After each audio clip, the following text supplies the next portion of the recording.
Boa noite. Olá, boa noite. O presidente da Caixa Econômica Federal anuncia antecipação de parcelas do auxílio emergencial. Chegam daqui a pouco no aeroporto de Viracopos, em Campinas, mais 530 mil doses da vacina da Pfizer. E você vai ver também. Polícia de São Paulo prende traficante internacional. Na operação foram apreendidos carros de luxo, um helicóptero e lanchas. Polícia de Goiás tenta capturar serial killer que matou 4 pessoas em Ceilândia. Corpos de 2 mulheres são encontrados em rodovia de São Paulo. A polícia investiga se são 2 amigas que vieram de Manaus. As 2 amigas estão desaparecidas desde o começo do mês. Elas foram vistas pela última vez em um baile funk da zona sul da capital paulista. A Prefeitura de São Paulo vai dividir as datas da vacinação contra a Covid-19 para tentar evitar aglomerações. Os corpos de 2 mulheres foram encontrados hoje de manhã em uma rodovia da região metropolitana de São Paulo. A polícia suspeita que são de 2 jovens que estão desaparecidas desde o começo do mês. Os corpos foram encontrados no começo da manhã no acostamento do Rodoanel Mário Covas, na divisa entre as cidades de São Paulo e Itapecerica da Serra. O local fica próximo a uma região de mata densa. A área foi isolada durante o dia para que a equipe de investigadores do Departamento de Homicídios e Proteção à Pessoa pudesse vasculhar o local em busca de informações que possam ajudar nas investigações. Câmera de segurança até tem próxima daqui. Como eu falei, eu não sei precisar se estava virada para cá no momento da ação ou não, né? Porém, é um local um pouco mais ermo, realmente, né? Uma área grande de mata, uma área de represa, né? Então, talvez tenha favorecido, sim, né? Segundo a polícia, as vítimas foram mortas já tem alguns dias. E o que chama a atenção foi a quantidade de terra em torno dos corpos, o que sugere que foram enterrados e depois desenterrados para serem abandonados às margens da rodovia. A única coisa que eu posso afirmar é que os corpos foram deixados.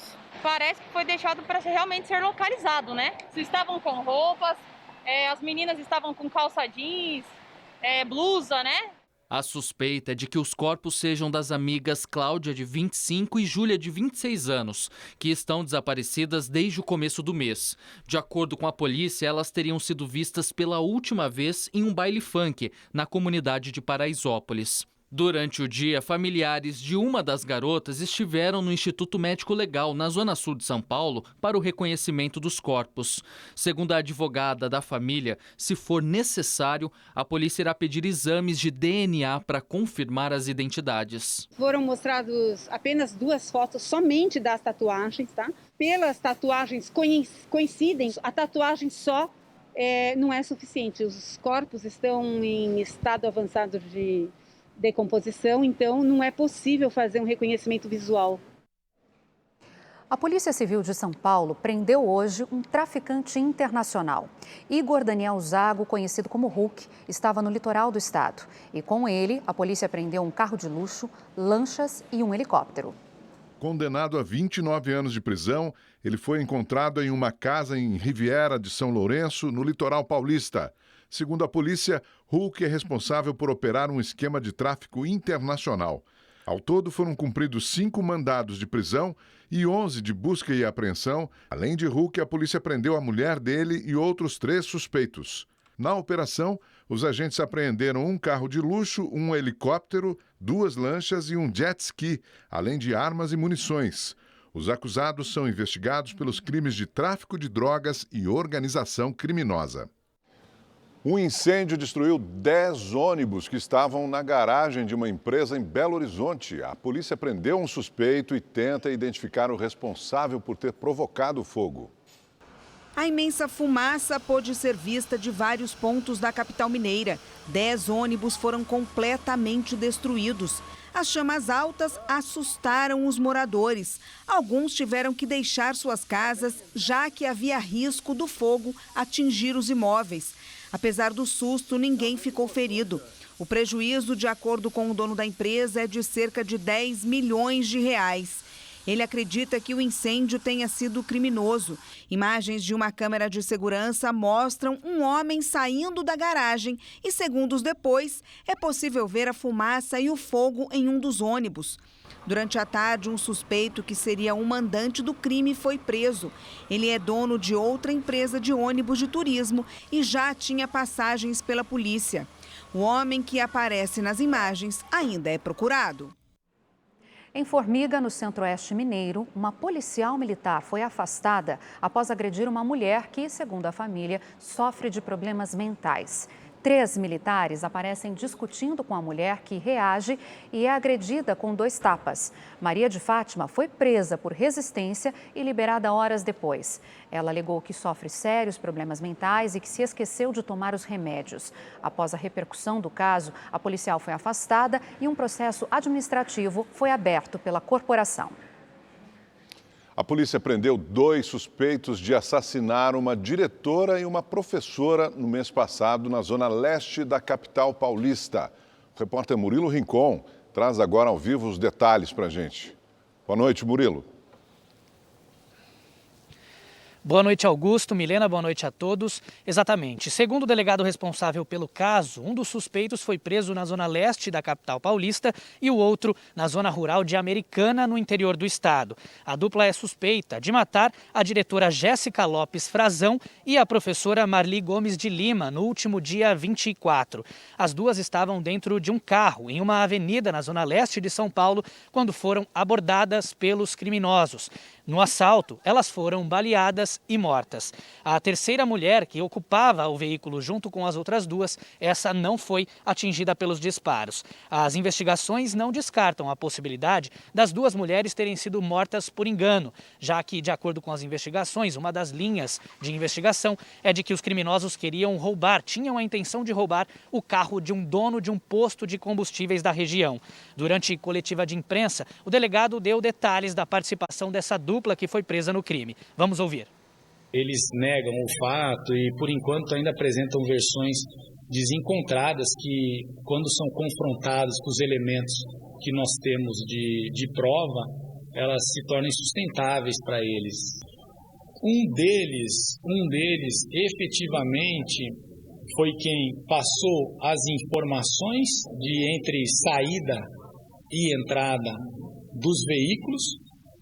E o outro indivíduo, agora a gente acredita que ao final dessas diligências nós estamos verificando, ele foi um dos que desembarcou do veículo para abordagem do veículo Tucson. Os 2 detidos foram levados para a sede da Polícia Judiciária da capital. E agora, as investigações seguem na tentativa de encontrar outros participantes da quadrilha. Murilo Rincon, de São Paulo, para o Rede TV News. Obrigada, Murilo. Já dura uma semana as buscas pelo homem conhecido como o serial killer do Distrito Federal. Ele está sendo perseguido por matar 4 pessoas de uma mesma família em Ceilândia. Nas buscas nas matas e rios da região, continua um trabalho. Imagens de hoje de manhã mostram um homem de porte médio, bermuda, jaqueta e mochila em uma fazenda em Goiás. As características combinam com as descritas pelas vítimas de Lázaro Barbosa Souza, de 33 anos. O homem dormia nesta fazenda quando foi encontrado por volta das 6 horas da manhã. O caseiro contou que o suspeito não queria machucar ninguém, pediu comida e depois fugiu. A polícia cercou a fazenda, mas o suspeito sumiu mais uma vez.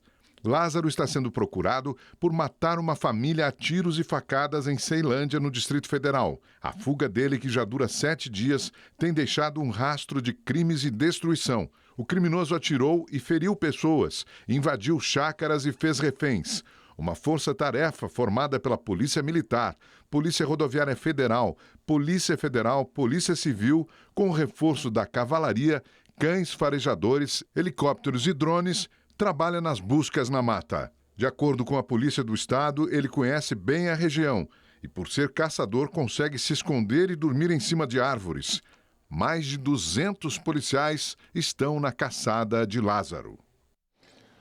A Prefeitura de São Paulo vai dividir as datas de vacinação contra a Covid-19 para os próximos grupos. A meta é evitar filas e aglomerações nos postos. e garantir doses a todos. Vamos ver na reportagem de Carolina Riguengo. Quem for se vacinar vai poder, antes de sair de casa, acompanhar em tempo real qual o melhor horário para ir até o posto de vacinação.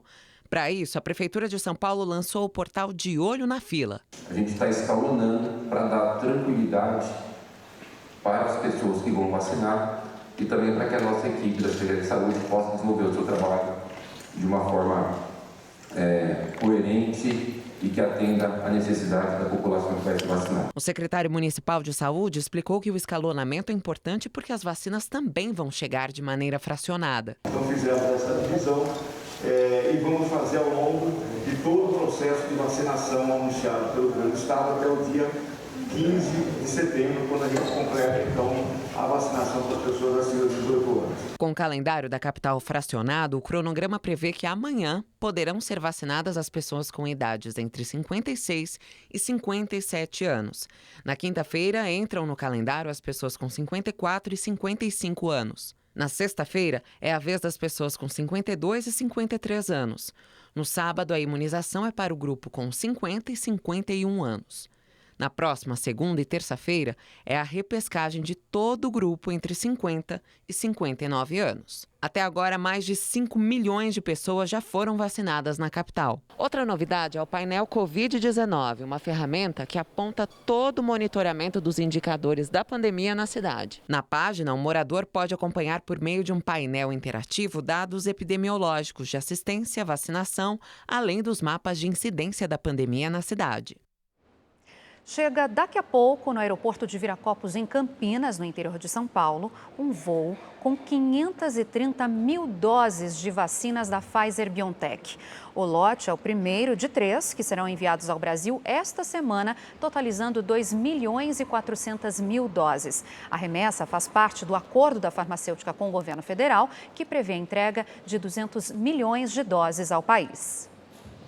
Minas Gerais atualizou hoje o calendário da vacinação contra a Covid-19. Toda a população acima de 18 anos deve receber a primeira dose até outubro. O governador de Minas, Romeu Zema, do Partido Novo, que tem 56 anos, recebeu nesta manhã a primeira dose da AstraZeneca em um centro de saúde de Belo Horizonte. Perfeito. Sim. Certíssimo. Peço a todos que continuem tomando o máximo de cuidado, tanto os não vacinados quanto aqueles que já tomaram vacina também. Hoje, a Secretaria de Saúde de Minas atualizou o calendário de vacinação no estado. Até outubro, todos os mineiros acima de 18 anos devem ser imunizados com a primeira dose contra a Covid-19. A expectativa é receber 27 milhões de doses do Ministério da Saúde. Entre 55 e 59 anos no mês de junho, entre 50 a 54 anos no mês de julho, 35 a 49 anos no mês de agosto, que é o mês que receberemos bastante vacina na expectativa, 25 a 34 anos em setembro e 18 a 24 anos em outubro, todos recebendo a primeira dose. Minas Gerais já recebeu até o momento 10 milhões e 700 mil doses de vacinas. Ao todo, 5 milhões e 500 mil pessoas já foram vacinadas com uma dose do imunizante, enquanto outras 2 milhões e 500 mil já receberam as 2 doses. Percebemos que há uma redução proporcional dos óbitos nas idades já vacinadas, especialmente com 2 doses.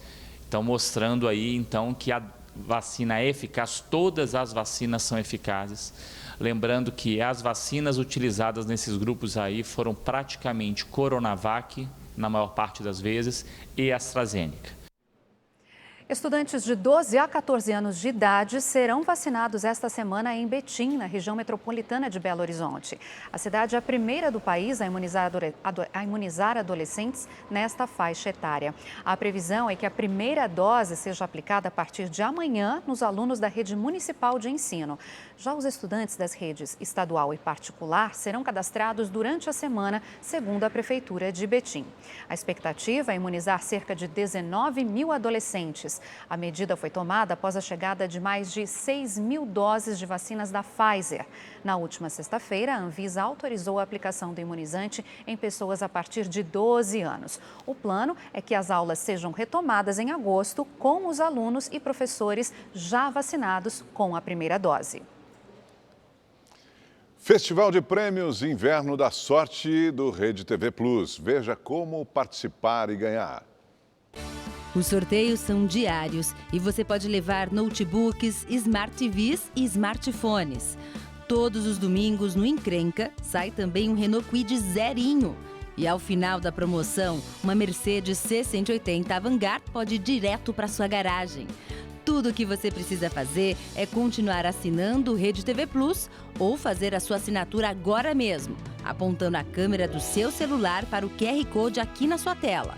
Ou então, acessando redetvplus.com.br. Você paga menos de 75 centavos por dia e pode usar o Pix, cartão de crédito ou cartão virtual de débito da Caixa. É o inverno da sorte aqui na Rede TV. O presidente da Caixa Econômica Federal, Pedro Guimarães, disse hoje que os pagamentos da terceira e quarta parcelas do auxílio emergencial serão antecipados. A terceira parcela será liberada nos canais digitais na sexta-feira e o saque em dinheiro no dia 1º de julho. Já a quarta parcela terá início entre os dias 23 de julho e 22 de agosto para os que não recebem o Bolsa Família. Para quem faz parte do programa, os pagamentos seguem o calendário do benefício original. O governo federal assinou hoje um acordo de cooperação com a NASA, a Agência Espacial dos Estados Unidos. O projeto chamado Artemis tem como objetivo levar novamente voos tripulados à Lua. Na cerimônia que oficializou a parceria, o presidente Jair Bolsonaro falou sobre a importância da iniciativa. O Brasil tem um potencial enorme e vai mostrar o seu valor agora, nesse grande acordo, nesse projeto Artemis, não apenas para levar uma mulher ao espaço, mas o que nós podemos trazer do espaço para aplicarmos aqui na Terra. Perdemos muito tempo no passado por questões ideológicas. Uma base de lançamento de Alcântara, que ficou parado por 2 décadas no Congresso. Nós chegamos e começamos a mudar isso aí. A CPI da Covid no Senado recebeu hoje o ex-secretário de Saúde do Amazonas. Ele explicou aos senadores sobre os motivos que o levaram à prisão durante o colapso na saúde no estado no início do ano. Marcellus Campelo estava no comando da Secretaria de Saúde do Amazonas quando houve o colapso no sistema de saúde do estado com a falta de oxigênio e leitos para tratar pacientes com Covid-19 em janeiro deste ano. No início deste mês, ele chegou a ser preso em uma operação da Polícia Federal que apurou desvio de dinheiro reservado para o combate à pandemia. Em resposta ao relator da CPI, senador Renan Calheiros, Campelo afirmou que não foi exonerado do cargo por motivação política. Ele teria pedido para sair para não atrapalhar as investigações da PF. Eu pedi para deixar o cargo depois do cumprimento do mandado de prisão, porque eu acredito que, por questões éticas, você tem que deixar um cargo para permitir que as investigações procedam e não seja acusado de estar tentando interferir nas investigações. Marcellus Campelo se defendeu. Aos senadores, disse que as acusações da Polícia Federal não procedem. Uma delas é de ter promovido contratações de forma fraudulenta no Hospital Newton Lins, em Manaus. Não foi dispensa, senador. Como eu falei, foi uma requisição administrativa. Vale ressaltar que o Hospital Newton Lins foi contratado depois de esgotado todas as possibilidades de espaços que pudessem ser instalados leitos na capital Manaus. E assim a Defensoria Pública entrou com uma ação na Justiça pedindo que o juízo obrigasse o Estado do Amazonas a requisitar os leitos da Newton Lins. Campelo disse ainda que só faltou oxigênio no estado por apenas apenas 2 dias e foi contestado pelos senadores. Exatamente por quantos dias perdurou o desabastecimento? Na nossa rede de saúde, foram 2 dias, 14 e 15, com intermitência no fornecimento. No mercado de Manaus, onde as pessoas estavam procurando oxigênio para levar para casa, etc., houve uma procura de oxigênio para poder atender. Amanhã, a comissão deve ouvir o ex-governador do Rio de Janeiro, Wilson Witzel. Agora vamos aos números da Covid-19 no Brasil. De acordo com o Ministério da Saúde, 15.944.000 pessoas se recuperaram da doença. 1.097.000 estão em acompanhamento. E desde o início da pandemia, mais de 490.000 pessoas morreram por causa da Covid-19 no país. A taxa de transmissão da Covid-19 no Brasil voltou a subir e está em 1,07, de acordo com a Universidade Britânica Imperial College. Isso significa que 100 pessoas com o vírus no país infectam outras 107. Na semana passada, esse número estava em 0,99. Os epidemiologistas consideram que a pandemia só começa a ser controlada quando a taxa fica abaixo de 1, por pelo menos 2 semanas. O presidente Jair Bolsonaro sancionou a medida provisória que iguala encargos de internet e de serviço móvel. A lei reduz impostos sobre serviço de internet banda larga via satélite. A nova lei vai deixar mais barata a internet de banda larga e facilitar o acesso na área rural. Permite também um incentivo na produção de conteúdo local, na transmissão de sinal de TV e rádio em áreas remotas do país. Essa MP, presidente, significará a possibilidade de mais conteúdo nas fronteiras de desenvolvimento, maior flexibilidade na gestão local da emissora. É importante para levar a banda larga para as regiões rurais, carentes, periféricas. Reduz de maneira relevante os encargos sobre estações de pequeno porte. Os valores antes cobrados de taxas e contribuições impactavam negativamente nos serviços de banda larga via satélite, além de dificultar o acesso à população. De acordo com o governo federal, o Brasil conta com 350 mil pontos desse tipo de internet e a expectativa com a nova medida é de dobrar as estações de banda larga via internet em todo o país. Além de reduzir as taxas cobradas nos serviços via satélite, a medida pretende também ajudar a desenvolver o setor de telecomunicações, de radiodifusão e a indústria cinematográfica brasileira, além de ajudar a levar informações de qualidade para toda a população. É uma entrega muito importante que eu tenho certeza que todos vocês, a partir de agora, vão conseguir atingir mais a voz que é necessária chegar nos lugares que até hoje chegam informações equivocadas e narrativas erradas. Então, espero que esse dia de hoje faça com que a comunicação verdadeira chegue e a verdade possa chegar aonde o povo quer ouvir e não que a gente, infelizmente, muitas vezes é obrigado a ficar combatendo fake news, perdendo tempo, deixando de trabalhar, deixando de fazer os nossos deveres aqui para desmistificar as notícias enganosas. Então, eu tenho muita certeza, presidente, muita convicção que esse dia de hoje vai ser um divisor de águas para isso, que a gente vai levar a verdadeira comunicação para o restante do país. No Recife, mais de 200 famílias correm risco de serem expulsas de prédio do INSS no centro da capital pernambucana após invasão ilegal. Desempregada e com 5 filhos para criar. Com a pandemia, Ladijane ficou sem condições de pagar o aluguel na comunidade onde morava e decidiu se unir aos integrantes do Movimento de Luta e Resistência pelo Teto, o MLRT. Agora, a casa dela é nesse prédio do INSS, no centro do Recife. O imóvel de 7 andares estava desativado há mais de 10 anos. Quando não tinha acontecido nada disso, eu vendia café. Hoje em dia eu não posso mais, porque parou tudo. E assim, o dinheiro do Bolsa Família não dá, porque não dá nem para comprar um bujão suficientemente e nem pagar aluguel. Ladijane e outras 210 famílias estão morando aqui no prédio do INSS desde o último dia 17. Mas com a ocupação, o INSS ajuizou na Justiça uma ação de reintegração de posse, que foi deferida. Mas com a determinação judicial em favor do INSS, a Defensoria Pública da União entrou no caso e pede a suspensão dessa medida. O nosso objetivo não é deixar essas pessoas para sempre ou sem prazo nesses imóveis, mas sim suspender a reintegração de posse para viabilizar o encaminhamento, o cadastramento dessas pessoas para projetos de habitação.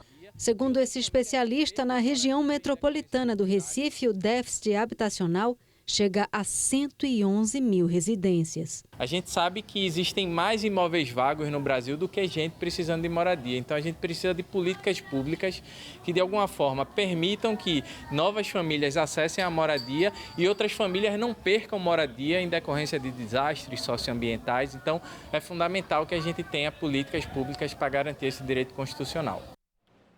Após uma vistoria realizada hoje, a Agência Nacional de Mineração decidiu manter o nível de emergência de uma barragem da Vale em Mariana.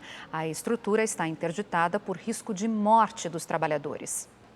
A insegurança ainda assusta quem vive e trabalha em Mariana. A gente tem essa preocupação justamente pelo que já acontecido na cidade de Mariana, que é uma cidade histórica que foi muito prejudicada do rompimento da barragem de Samarco. Hoje, os fiscais da ANM, a Agência Nacional de Mineração, fizeram uma nova vistoria na barragem Xingu, que fica dentro do complexo da mina Alegria, da Vale, em Mariana. A fiscalização foi um pedido do Ministério Público depois que auditores do trabalho constataram instabilidades na barragem de rejeitos, que estariam colocando em risco a vida dos funcionários que trabalham na manutenção da estrutura. Foi verificado que o status da barragem hoje ele não teve modificações em relação ao ano passado, a setembro do ano passado, que nós tivemos aqui. Portanto, não houve mudanças nos parâmetros da barragem. Portanto, ela continua em nível 2 de emergência. De acordo com representantes da Fundação Estadual de Meio Ambiente, que também participaram da vistoria de hoje, foram encontradas erosões e ausência de proteção vegetal em vários pontos da estrutura. Quando uma barragem está no nível 2, há apenas recomendação para a retirada de pessoas da possível área de alagamento. Mas é autorizada a presença de funcionários para a manutenção. A Defesa Civil de Minas disse que toda a área de autossalvamento já foi evacuada em 2020. Em nota, a Vale nega o risco de ruptura da barragem de Xingu e afirma que a estrutura vai ser descaracterizada. Com a antecipação do calendário de vacinação contra a Covid-19 para toda a população adulta no estado de São Paulo, a ansiedade por voltar ao normal aumenta a cada dia. Mas, mesmo com o ritmo de vacinação mais intenso, especialistas alertam que ainda não é hora de relaxar os cuidados. Liberdade para sair sem máscara, abraçar e ficar mais próximo de parentes e amigos. Expectativa que já dura mais de um ano. Mas até quando? Acho que no começo do ano que vem, pelo menos fevereiro, março, acho que já deve estar tudo tranquilo, né? Espero eu, porque tá bem difícil continuar assim mesmo. O que é mais difícil? Acho que não ver os amigos, né? Família sempre, ter que ficar em casa toda hora e sempre estava acostumado a sair, andar muito por São Paulo e hoje não pode, né? Ainda não há certeza sobre quando vamos voltar à vida normal, mas a vacinação de toda a população adulta em São Paulo está mais perto de ser concluída. Segundo o governo de São Paulo, o ritmo da vacinação a partir do novo cronograma deve ser 4 vezes mais intenso do que no começo da campanha em janeiro. As datas definidas para cada grupo por faixa etária foram calculadas considerando a estimativa de entregas de vacinas pelo Ministério da Saúde. Até o momento, 26% da população brasileira recebeu a primeira dose e só 11% está com a imunização completa. A exemplo de países como Estados Unidos e Israel, especialistas afirmam que a flexibilização das medidas restritivas só deve acontecer quando o país alcançar 50% da população vacinada. Ainda assim, o uso de máscaras e o distanciamento social são protocolos que vão continuar. Quando o número de transmissão diminuir, é que a gente vai ter ideia se pode ou não, em lugares públicos, deixar de usar algum tipo de restrição. A gente não sabe ainda o grau de proteção também das vacinas, as novas variantes. Então, tudo isso tem que ser colocado para esse julgamento. Por isso, é importante continuar com os cuidados de higiene recomendados durante toda a pandemia. Infelizmente, a gente não pode abraçar, não pode beijar. E a gente tem que manter isso até passar. Infelizmente, a gente tem que suportar mais um pouco, né? Ser responsável. Tem que ser responsável, continuar usando máscara, continuar com todos os cuidados. E agora vamos saber a previsão do tempo com Gabriela de França. Oi, Milena, Augusto, boa noite para você aí de casa. Olha só, a gente começa falando do temporal que atingiu Maceió, lá em Alagoas. Para a gente ter uma ideia, em apenas 24 horas choveu quase a metade do volume esperado para todo o mês. O resultado é esse que a gente vê nas imagens, ruas alagadas, muitos transtornos aí para a população e, infelizmente, um bebê de apenas 10 meses foi levado aí durante um deslizamento, encontrado morto aí no meio da tarde. Bom, gente, amanhã essa chuva perde força no nordeste do Brasil. Pode ter uma chuva muito fraca, isolada aqui em São Luís, com máxima de 32 graus, e também em Fortaleza, onde faz 31 graus. As pancadas de chuva mais intensas continuam concentradas aqui no extremo norte do Brasil e a gente continua também com clima seco em grande parte aqui do Brasil.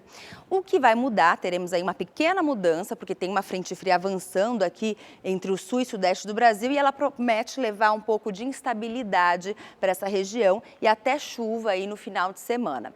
Vamos lá para a capital paulista, porque olha só, amanhã o tempo fica mais fechado, nublado em São Paulo, a gente vê aí, vai fazer o nosso tour, e o friozinho continua, e por causa dessa umidade à tarde, a sensação de frio aumenta, máxima de 18 graus, mínimas de 12, 13 graus.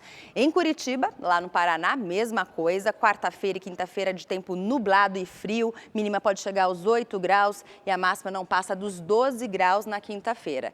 E continua friozinho também para os cariocas, principalmente pela manhã. Hoje a capital fluminense bateu recorde de frio, ficou aí mínima de 12 graus. Amanhã a mínima prevista é de 15 graus no Rio de Janeiro e também em Belo Horizonte. E olha só, para encerrar, belas imagens da Serra Catarinense, que mais uma vez amanheceu com muita geada e muito frio, temperaturas negativas. Em alguns locais chegou, olha, a quase 6 graus abaixo de zero, clima congelante lá no sul do Brasil. Amanhã volto com mais informações do tempo para você. Uma ótima noite. Tchau, tchau.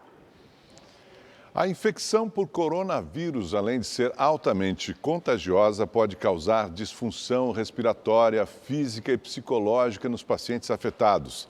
Em São Paulo, muitas pessoas passam por um processo de reabilitação ainda durante o tratamento clínico e também após a cura. Daniel é fisiculturista e sempre foi preocupado com o corpo. Por se cuidar bem e ter uma saúde de ferro, contrair a Covid-19 não seria lá um problemão, certo? Errado. Tive sequela, uma miocardite aguda viral, que deixou 70% do meu coração comprometido. Com isso, agravou-se para uma pneumonia aguda por conta dessa falta de bombeamento. Segundo a rede de hospitais São Camilo de São Paulo, 30% dos pacientes que tiveram Covid ficam com sequelas respiratórias que diminuem com acompanhamento profissional. No caso do Daniel, ele ficou 6 dias internado numa UTI e a fisioterapia pulmonar começou ainda dentro do hospital. Após a melhora gradativa, eu fiz os exercícios respiratórios justamente para aumentar essa expansão, essa capacidade de complacência do pulmão, a fim de melhorar totalmente e poder receber a alta. Muitos pacientes são encaminhados para terapia pulmonar mesmo depois de estarem livres da doença. Isso porque os sintomas respiratórios da Covid-19 persistem, com sensação de cansaço, fadiga e falta de ar. Com a ajuda de um profissional, há um estímulo para que os pulmões possam trabalhar e assim expandir e melhorar a condição respiratória. Eu tive um comprometimento de 70% do meu pulmão e hoje eu não consigo ter minhas atividades da minha vida normal. A fisioterapeuta responsável pela Josi explica que é preciso calma, muita paciência para chegar ao resultado esperado. No caso da Josi, o tratamento é à base de incentivador respiratório, exercício respiratório e ventilação não invasiva. Ela teve um pós-Covid que afetou muito as atividades de vida diária dela, que ela vem tendo bons resultados após o início da fisioterapia respiratória. Já existem evidências que o treinamento muscular respiratório, ele melhora a capacidade, a função pulmonar desse paciente, melhora a sensação de falta de ar e a capacidade de caminhada desse paciente já em 2 semanas de tratamento. E o Rede TV News de hoje fica por aqui. Para você, uma boa noite. Boa noite, até amanhã.